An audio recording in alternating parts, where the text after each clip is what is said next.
Welcome to RRR9 news. NTR జిల్లా జగ్గయ్యపేట నియోజకవర్గం వేదాద్రి గ్రామంలో పావన కృష్ణా నది తీరాన వేంచేసి ఉన్న శ్రీ యోగానంద లక్ష్మీ నరసింహ స్వామి దేవస్థానం నందు మొట్టమొదట కొండపై వెలిసిన స్వామివారిని దర్శించుకొని శ్రావణ మాసం మొదటి ఆదివారం సందర్భంగా పోటెత్తిన భక్తులు ఇక స్వామివారి 5 రూపాలలో వెలిసిన విషయాలను అర్చకుల వారి మాటలచే పూర్తి వివరాలను తెలుసుకుందాం. చూస్తూనే ఉండండి RRR9 న్యూస్. ఏదైతే మనం ఇక్కడ చూస్తున్నామో జ్వాలా నరసింహస్వామి స్వయంభూ. ఆయన వెలిసిన తర్వాత దేవాలయం కట్టడానికి చాలామంది ప్రయత్నించారు, కానీ దేవాలయం కట్టడానికి ఆయన నమస్కరించడం ఆయన ఒప్పుకోడు కాబట్టి ఎవరు కట్టడానికి వీలేదు.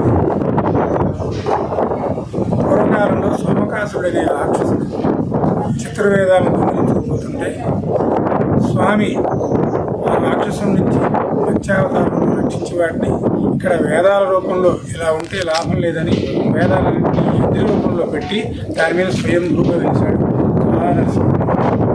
అలాగే కింద యోగానంద లక్ష్మీ నరసింహ స్వామి శ్రీరామచంద్రుడి బావగారైనటువంటి ఋష్యశృంగ మహాముని ఆయన ప్రతిష్ఠ చేశాడు.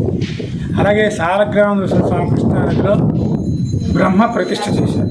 ఇక్కడికి 3 కిలోమీటర్ల దూరంలో వీర నరసింహస్వామి గరుడాళ్వారి ప్రతిష్ఠ.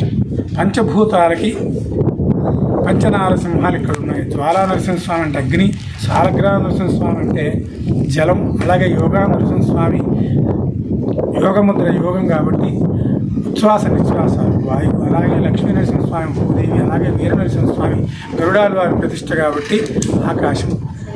పంచభూతాలకి ఈ రకంగా స్వామి పంచనారసింహాలుగా వేదాద్రి స్వామి వెలిచారు కాబట్టి ఈ పంచనారసింహ స్వామిని దర్శించుకుంటే ఆయురారోగ్యాలతో ఎలాంటి అనారోగ్యాలు లేకుండా జనందరూ కూడా సుఖంగా ఉంటారని ప్రతీతి.